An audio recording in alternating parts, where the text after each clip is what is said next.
กออกไปอ๋อ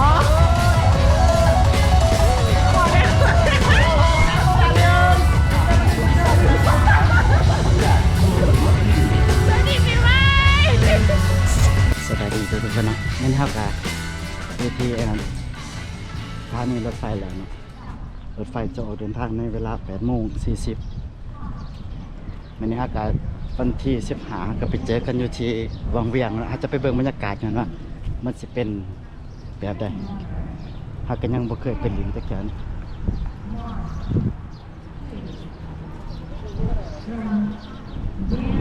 ตอนนี้รถไฟกำลังจะออก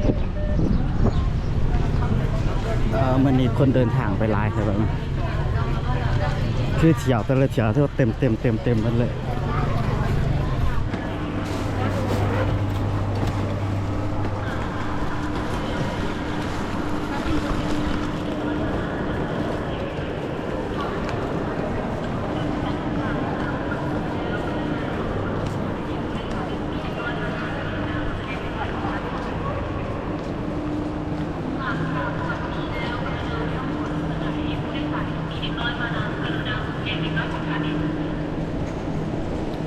หลังจากวันนี้แล้วกรุณาเลี้ยวขวาลงไหนผู้โดยสารมีเด็กน้อยมานำกรุณาเลี้ยงเด็กน้อยของท่านเอง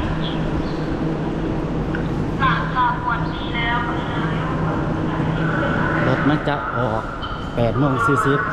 พอดีไปหอนนะ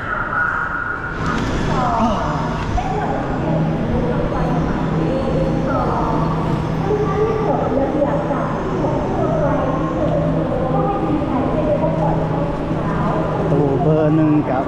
อยู่ไกลแท้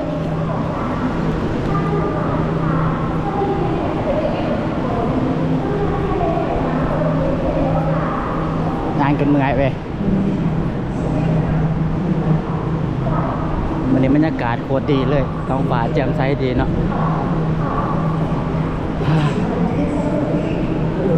วันนี้คนเดินทางหลายจนเมื่อยหอบนึง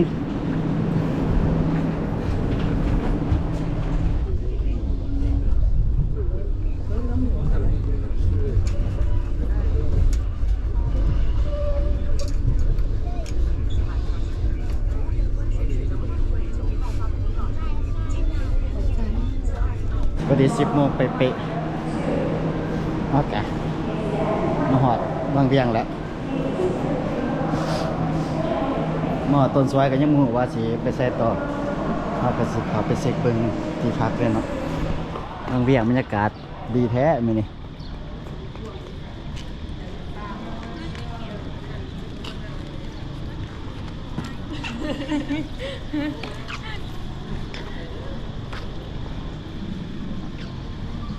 อย่างนี้บรรยากาศดีเลยมันแต่ว่าในเมืองหันมันสิเงียบเงาป่ะตอนสวยนี่และเขายังหูว่าไปหอดแล้วจะเห็ดอีกยังต่อตอนเขารถเขาไปในเมืองก่อนไปเอา33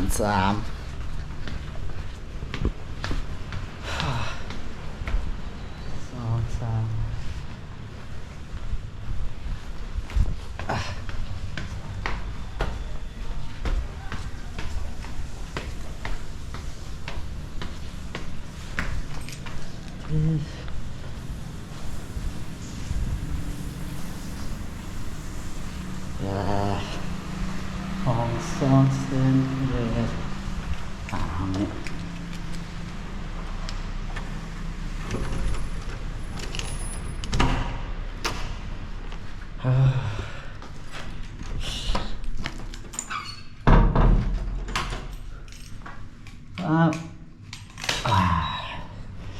มารีวิวบังกัน250,000เนาะแต่เทียบจะกับราคาก็ถือว่าโอเคอยู่แบบอยู่นะวิวทั้งหลังเนี่ยกะโอ้ประตูกะตลอดขนาดอันนี้คือวิวมาจัดเดี๋ยวมัน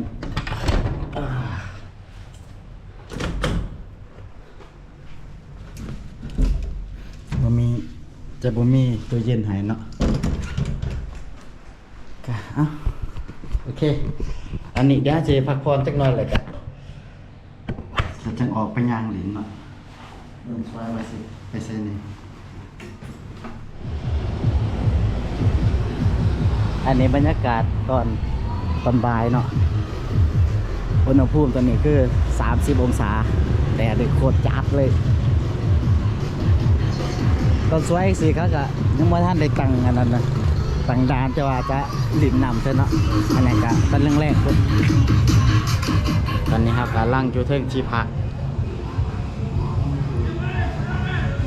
3 โมงครึ่งเลยแต่ว่าแดดก็ยังห่อนทว่าเอากะหัว10เอาแนวใดต่อเนาะรู้สึกว่ามันแดดแห้ง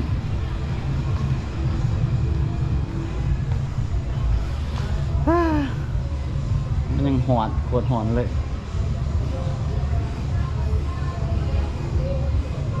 ก็เสกก็ตึมตำจ้ะบรรยากาศเบิ่งแดดความหอนเท่ากับว่าเบิ่งบรรยากาศอีกจักหน่อยกันเนาะเฮาก็สิบินเก็บหามุมสูงมึงก่อนว่าแถวส่วนในเมืองมันสิอันนี้บ่มันสิคนหลายบ่คือว่าเฮาไปเช่ารถจักรหลอกเบิ่งก่อนเนาะลองมึงเนาะซอยแหละตอนแรกคาดว่าเขาสิเล่นหลายเขาก็เริ่มออกมาแล้วนะ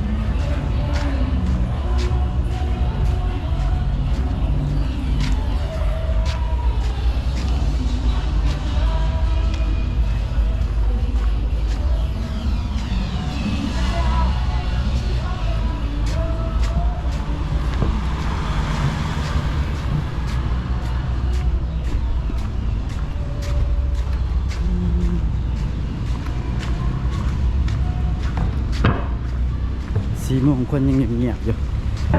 หรือว่ามันโมเมนต์ซอยวะ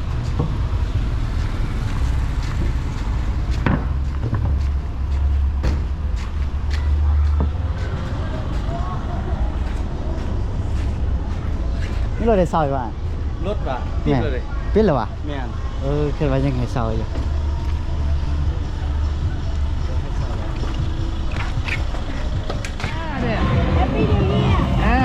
แม่พร้อมไม่อยู่พร้อมลาว ลาวโอ้ยสบายดี สบายดี มาเนี่ย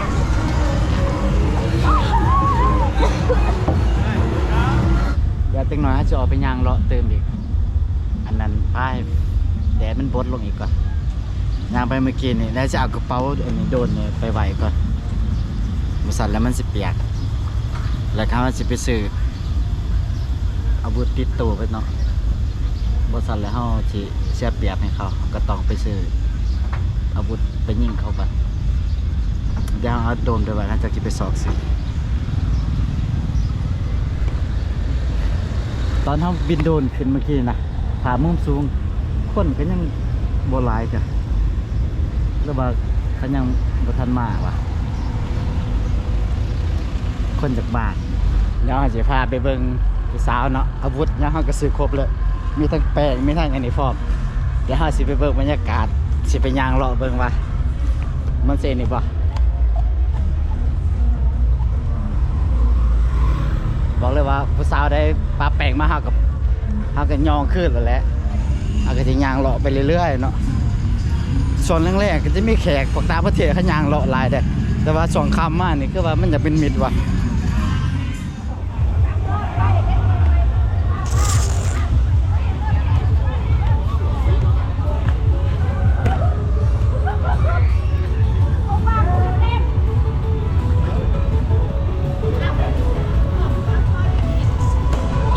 ป้าแปลงนะผู้สาวโซดโอ้จุกออกไปอ๋อ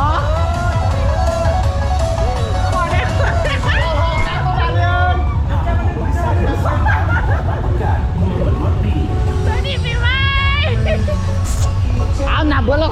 ขอตูนนำเนี่ยขอตูนนำเลยนะฮะ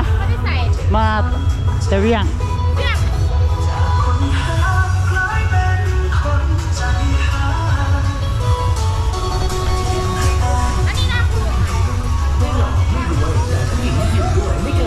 เด้อ thank you ที่ไหนกันเด้อบ๊ายบาย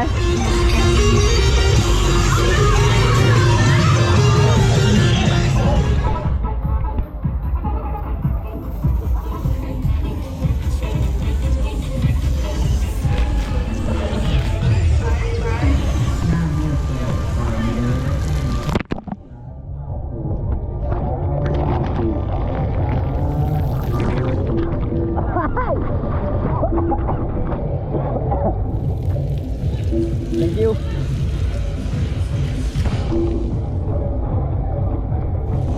เดี๋ยวเวลามีพลังปั๊บเดี๋ยวมายิงเราต่อ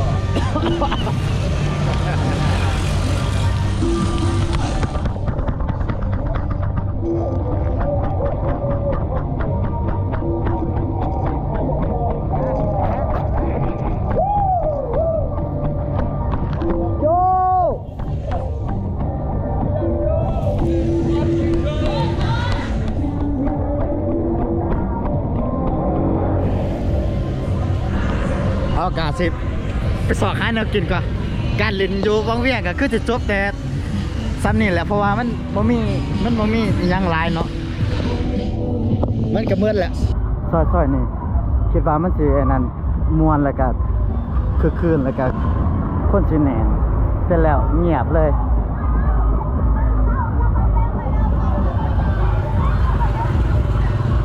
แต่ว่า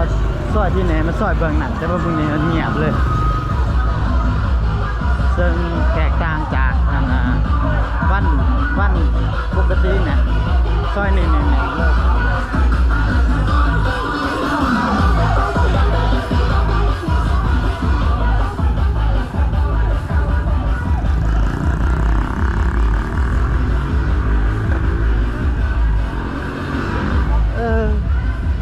จะแปลกเนี่ยเนาะปกติซอยนี่นะต้นสวยต้นเว้นอย่างนี้คนเต็มคนหนึ่งแต่ว่าปีใหม่แต่ว่าคนผัดบาง